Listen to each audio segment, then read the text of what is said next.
Olá pessoal, vamos continuar com a nossa caminhada com o povo de Deus.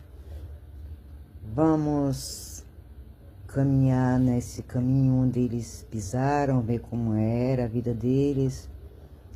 No último vídeo nós falamos um pouco sobre Israel, que é uma cidade entre rios. Falamos um pouco sobre as terras entre o Jordão e o mar. Hoje nós vamos continuar nossa caminhada para conhecer mais um pouco dessa história. Outro dado que se deve acrescentar é o fato de que o ciclo das chuvas marca profundamente a vida do povo da Bíblia. As chuvas ocorrem num período nunca maior do que 6 meses e costumam ser poucas, o que torna a vida muito difícil, tanto para o trabalho agrícola como para a criação de rebanhos. Eles viviam da criação de rebanhos nessa época. A gente pode imaginar eles nessas terras cuidando de seus rebanhos. Famílias de pastores deviam continuamente viajar em busca de terras verdejantes para seus animais, enquanto famílias de agricultores procuravam sempre terras em que fosse possível o cultivo de seus produtos. Uns viviam da agricultura, outros viviam da criação de rebanhos. E assim vivia o povo. Enfim, uma terra onde corre leite e mel, e muito suor. Nela o povo da Bíblia trabalhou, viveu, amou, sofreu, rezou, lutou, escreveu suas memórias e nos deixou as memórias de suas histórias de fé e esperança. Apesar de a terra de Israel ser muito pequena, no seu interior existem muitas diferenças, e algumas delas vale a pena destacar, visto serem importantes para a compreensão de detalhes da história da Bíblia. Voltando ao mapa, se você pegar o mapa daquela época, nota-se que a terra, na época do Novo Testamento, estava dividida em 3 regiões, chamadas Galiléia ao norte, Samaria ao centro e Judéia ao sul. Nem sempre os nomes foram esses, mas servem para nosso propósito.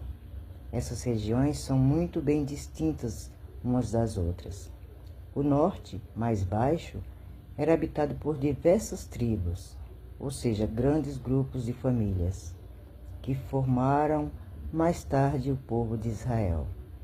A região central era marcada pelas tribos de Efraim e Manassés, enquanto o sul tinha como tribo principal a de Judá.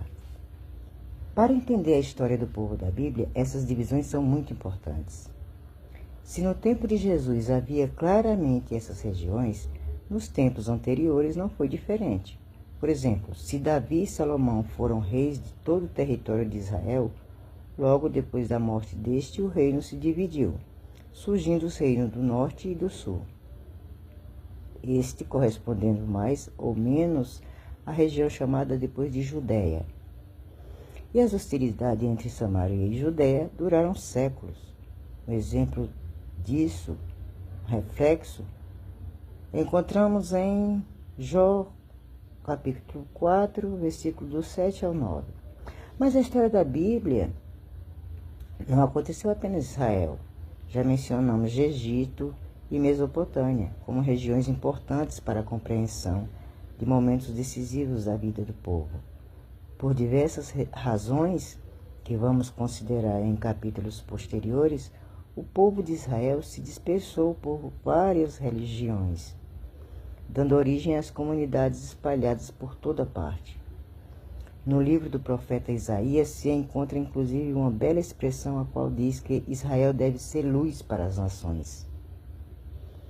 A dramática história do livro de Esther nos apresenta judeus vivendo em várias províncias do Império Persa.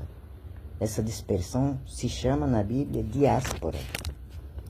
Foi o fato de o povo da Bíblia estar espalhado por várias regiões que ocasionou, entre outras coisas, a tradução da Bíblia para a língua grega. Na época do Novo Testamento, vamos encontrar comunidades judaicas espalhadas por várias regiões fora de Israel. E foi a partir delas que o cristianismo nascente se desenvolveu. Para a compreensão da ação do apóstolo Paulo, é absolutamente necessário levar esse processo em conta. Aliás, no mapa, podemos localizar alguns pontos importantes da ação desse missionário do cristianismo primitivo.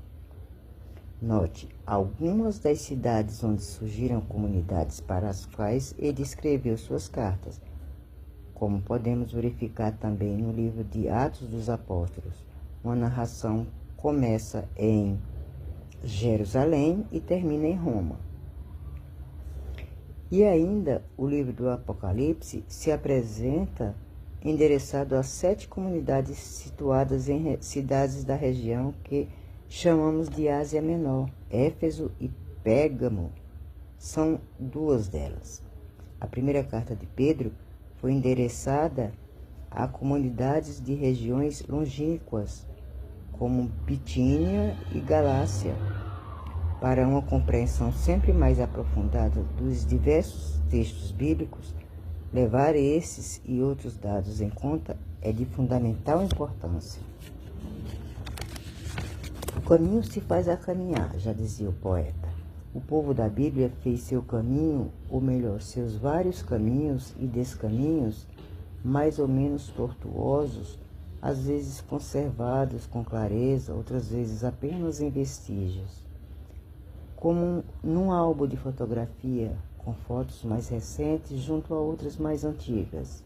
A Bíblia recolhe, às vezes na mesma página, momentos marcantes da vida do povo, formando um mosaico rico e variado. Nosso objetivo é ir em busca dos caminhos feitos pelo povo da Bíblia. Destacamos aqui alguns marcos decisivos para a compreensão dessa trajetória. Posteriormente, eles serão retomados para um aprofundamento maior.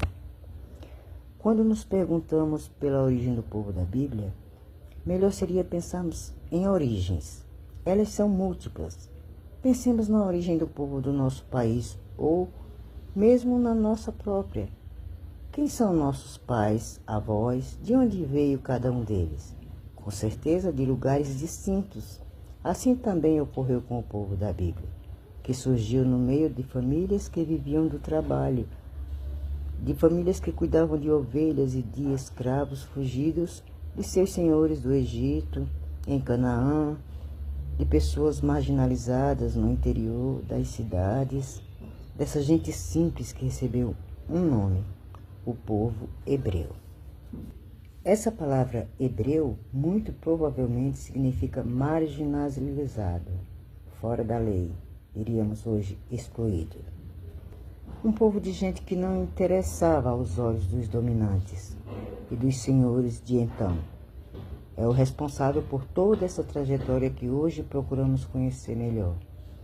Essas histórias vamos encontrar em livros como Gênesis, Êxodo, Números, Josué e Juízes, em torno de personagens como Agar, Sara e Abraão, Rebeca e Isaac, Lia, Labão, Raquel e Jacó, Míriam, Arão, Moisés, Rabá, Josué, Jael, Débora, etc. O povo da Bíblia constituiu-se como um povo por volta dos anos 1200 a.C. As datas não são exatas. O êxodo de Moisés com os fugitivos do Egito, fato decisivo para a formação do povo, deve ter acontecido em torno de 1250 a.C. Na terra de Canaã, o povo viveu cerca de 200 anos, de 1200 a 1000 a.C., em tribos. Foi uma fase importantíssima, decisiva para todo o seu futuro. Lemos histórias e experiências marcantes nos livros de Josué e Juízes, e ainda nos primeiros capítulos do primeiro livro de Samuel. A ausência de reis, aliás, tinham exatamente fugido do domínio destes. Deu a Israel uma característica toda particular. A vida está toda marcada pela necessidade e acontecimento das famílias. Não há impostos a pagar, nem reis oprimindo, o que não significa a existência de desafios a serem enfrentados.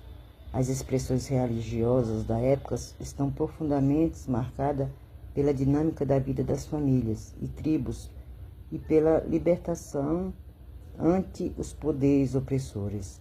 Leia o título de exemplo, textos como Gênesis, capítulo 12, Êxodo, capítulo 3, Juízes, capítulo 4 ao 5, e procure notar como eles falam da ação de Deus ligada às questões tão vitais como a terra, o sofrimento, a luta e a opressão da mulher. Nos vemos no próximo vídeo.